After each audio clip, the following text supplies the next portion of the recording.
శ్రీమాత్రే నమః. జై లలితాంబిగాయి నమో నమః. అమ్మదాయితో అందరూ బాగుండాలి, అందులో మనం ఉండాలండి. అందరికీ నమస్కారం. మరికొన్ని రోజుల్లో అతి శక్తివంతమైన లలిత లేదా చైత్ర నవరాత్రులు వచ్చేస్తున్నాయండి. అసలు ఈ లలితా నవరాత్రులు చేసుకోవడము అంత ముఖ్యమా, చేసుకోవచ్చా లేదా అన్నది ఈరోజు మనం తెలుసుకుందామండి. అలాగే ఈ లలితా నవరాత్రులు ఎప్పుడు నుంచి ఎప్పుడు వరకు ఉన్నాయో కూడా తెలుసుకుందాం. మన తెలుగు క్యాలెండర్ ప్రకారము సంవత్సరంలో 4 నవరాత్రులు ఉన్నాయండి.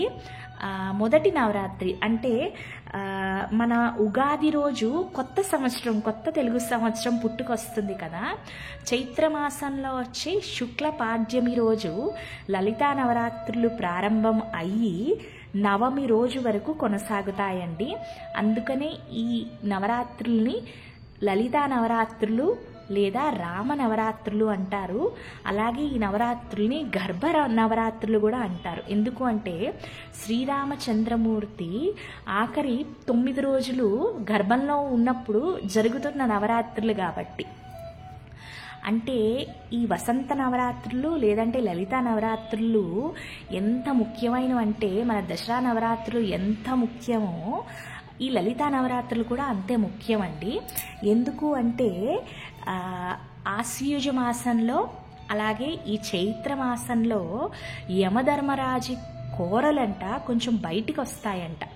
అంటే దీని అర్థం ఏంటి అంటే మృత్యు తాలూకా శక్తి చాలా ఎక్కువ ఉంటుందంటండి ఈ 2 మాసాలలో, ఆశ్వీజ మాసంలో అలాగే చైత్ర మాసంలో.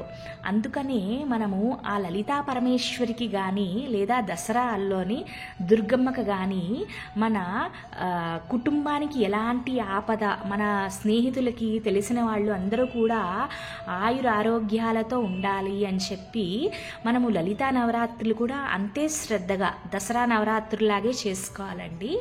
ఆరోగ్యానికే కాదండి, లలితా సహస్రనామంలో ప్రతి సమస్యకి పరిష్కారం ఉంది. విద్యా ప్రాప్తి కోసము ఒక శ్లోకం ఉంది, సంతాన ప్రాప్తి కోసము ఒక శ్లోకం ఉంది, ఉద్యోగాల కోసము ఒక శ్లోకం ఉంది, పెళ్లి కాని వాళ్ళ కోసము ఒక శ్లోకం ఉంది. ప్రెగ్నెన్సీ వచ్చిన వాళ్ళు ఏ మాసంలో, 1వ మాసంలో ఏం ఆహారం తీసుకోవాలి, 2లో ఏం తీసుకుంటే ఎంత మంచిది, అలా 9 మాసాలకి అమ్మవారికి ఏ నైవేద్యాలు పెట్టుకుని మనం తీసుకోవాలో కూడా చాలా క్లియర్గా ఎక్స్ప్లెయిన్ చేశారండి ప్రతి శ్లోకంలోని. ఏ సమస్యకైనా పరిష్కారము లలితా సహస్రనామం శ్లోకాలండి. అందుకనే మనము ఈ శక్తివంతమైన లలిత నవరాత్రులు లేదా రామ నవరాత్రులు లేదా గర్భ నవరాత్రులు తప్పకుండా మనం చేసుకోవాలండి. మనమందరం కూడా ఒక సంకల్పంతో ఈ నవరాత్రులు మొదలు పెడదాము. అంటే ఒకళ్ళకి ఆర్థిక సమస్యలు ఉండొచ్చు, ఒకళ్ళ ఇంట్లో పెళ్లి కాని వాళ్ళు, అంటే పిల్లలకి పెళ్లి లేట్ అవుతున్న వాళ్ళు ఉండొచ్చు, కొంతమందికి పాపం ఎన్నో సంవత్సరాల నుంచి పిల్లల కోసం ప్రయత్నిస్తున్న వాళ్ళు ఉండొచ్చు. అలాగే ఆ పిల్లలు పుట్టిన తర్వాత మంచి బుద్ధి విద్య కోసం అవ్వచ్చు, అనారోగ్య సమస్యలు అవ్వచ్చు, ఏదో ఒక సమస్య ప్రతి ఇంట్లోనే ఉంటుందండి. ఆ లలితమ్మ తప్పకుండా మన లలితా నవరాత్రులు చేసుకుంటూ లలితా పారాయణంతో మన సంకల్పాన్ని నెరవేర్చుకుందామండి. ఇప్పుడు అర్థమైందా అండి లలితా నవరాత్రులు ఎంత ముఖ్యమైనవో? మన తెలుగు క్యాలెండర్ ప్రకారము అన్నింటికన్నా మొదటి నవరాత్రులు లలిత. మన తెలుగు సంవత్సరము ఎంత అద్భుతమైనదంటే ఆ తెలుగు సంవత్సరము ప్రారంభమే లలితా నవరాత్రులతోని. అంటే చైత్రమాసంలో వచ్చే శుక్ల పాడ్యమి రోజు ప్రారంభమై నవమి రోజుతో ముగుస్తోంది. ఇది మన తెలుగు క్యాలెండర్లో వచ్చే మొదటి నవరాత్రులు చైత్ర వసంత నవరాత్రులు. 2వ నవరాత్రులు గుప్త నవరాత్రులు అండి. ఇవి ఆషాఢ మాసంలో వచ్చే వారాహి నవరాత్రులు. ఈ ఎవరైతే వారాహి నవరాత్రులు చేస్తారో వాళ్ళకి ఎలాంటి ప్రాపర్టీ ఇష్యూస్ ఉన్నా, లేదు అంటే భూ సమస్యలు, లేదు అంటే శత్రునాశిని అండి. వారాహి అమ్మవారు అంటే దండాన్ని, అంటే ఆవిడ చేతిలో ఒక బెత్తము కర్ర ఉంటుంది, అది పట్టుకుని మనకుండే శత్రువులంతా కూడా అలా తుడిచేస్తుంది. వారాహి నవరాత్రులు చేసిన వాళ్ళకే అర్థమవుతుందండి. మనం వారాహి నవరాత్రులు చేయకముందు చేసిన తర్వాత మన జీవితం ఆ సంవత్సరం అంతా కూడా మారిపోతుందండి. అంత శక్తివంతమైనవి 2వ నవరాత్రులు. 3వ నవరాత్రులు మనందరికీ తెలుసండి, చిన్నపిల్లల్ని అడిగినా చెప్తారు. అవి ఆశ్వయుజ మాసంలో వచ్చే దసరా నవరాత్రులు. ఎందుకంటే పిల్లలందరికీ చక్కగా ఆడుకోవడానికి సెలవులు ఇస్తారు, స్కూల్ సెలవులు ఉంటాయి, అందరూ బయటికి వెళ్తూ ఉంటారు, రకరకాల పూజలు చేసుకుంటూ ఉంటారు. ఇవన్నీ కూడా మన చిన్నప్పటి నుంచి వస్తున్న దసరా నవరాత్రులు.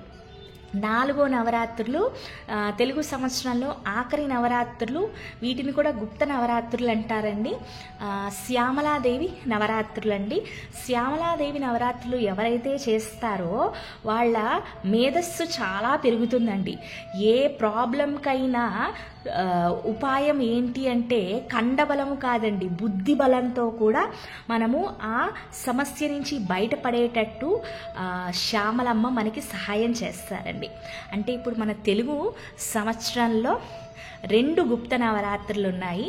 ఒకటి వారాహి అమ్మది, ఒకటి శ్యామలాదేవి. అంటే ఈ నవరాత్రులు చేస్తున్నప్పుడు రహస్యంగా చేసుకోండి. మరో 2 నవరాత్రులు శక్తివంతమైన నవరాత్రులు, ఆశ్వీజ నవరాత్రులు ఎంత ఇంపార్టెంటో సరిసమానమైన నవరాత్రులు లలితా నవరాత్రులు అండి. లలితా నవరాత్రులు ఒక సంకల్పంతో చేసుకోండి. తప్పకుండా మీ సంకల్పాన్ని నెరవేర్చేటట్టు అమ్మవారు చూసుకుంటారండి. ఇప్పుడు లలితా నవరాత్రులు ఎప్పటి నుంచి ఎప్పటి వరకు ప్రారంభం అయ్యాయో తెలుసుకుందామండి. 2025లో ఉగాది పండుగ 30 మార్చి ఆదివారం రోజు వచ్చిందండి. కొత్త సంవత్సరము శ్రీ విశ్వవసునామ సంవత్సరము, ఉత్తరాయణము, వసంత ఋతువు, చైత్రమాసము, శుక్లపక్షము, పాడ్యమి, సూర్యోదయానికి తిథి ఉందండి. లలితా నవరాత్రులు 30 మార్చి 2025 ఆదివారం రోజు ప్రారంభము అయ్యి ఏప్రిల్ 7వ తారీఖున శుక్రవారంతో ముగిసిపోతాయండి. ఇవి రామనవరాత్రులు కాబట్టి, అంటే ఇక్కడ లలితమ్మ అన్న శ్రీరామచంద్రమూర్తి అన్న ఇద్దరు ఒకటేనండి. శ్రీరామచంద్రమూర్తి లలితమ్మ మరో స్వరూపం కిందే భావిస్తారు. ఇద్దరికీ భేదభావాలు లేవండి. అందుకనే తప్పకుండా మనం రోజుకి 11 సార్లు శ్రీరామ రామ రామేతి రమే రామే మనోరమే సహస్రనామ తత్తుల్యం రామనామ వరాననే అని చక్కగా 11 సార్లు చదువుకుందామండి. అలాగే మీకు వీలైతే శ్రీరామ శ్రీరామ అని 108 సార్లు రాయడానికి ప్రయత్నించండి రామకోటిలోని. మీకు ఎన్నిసార్లు అయితే అన్నిసార్లు అండి, 11 సార్లు, 21 సార్లు, 108 సార్లు రాస్తే చాలా మంచిదండి. ఈ 9 రోజులు కూడా మీ శక్తి కొరకు మీరు రాసుకోండి. మీకు ఏమైనా కోరికలు ఉంటే, ముఖ్యంగా కడుపుతో ఉన్నవాళ్ళు ఎలాంటి కోరికలు ఉన్నా రామచంద్రమూర్తి లాంటి అబ్బాయో లేదా లలితమ్మ లాంటి బంగారు ఛాయ వంటి అమ్మాయో ఎవరు కావాలన్నా సరే చక్కగా శ్రీరామ శ్రీరామ లేదా లలితమ్మకి తోచిన మంత్రాలు, పూజలు, లలిత అష్టోత్తరం చదువుకోవచ్చు, అలాగే సహస్రనామం చదువుకోవచ్చు. భక్తి శ్రద్ధలతో తప్పకుండా ఈ నవరాత్రులు మనందరం చక్కగా చేసుకుందాం అండి. ఈ పూజ లలితాదేవిని ఎలా పూజించుకోవాలి, ఆ పూజా వీడియో అంతా కూడా నేను వేరే వీడియోలో పెడతానండి. ఈరోజుకి ఇంతే. శ్రీమాత్రే నమః. సర్వం శ్రీ లలితార్పణమస్తు. జై శ్రీరామ్.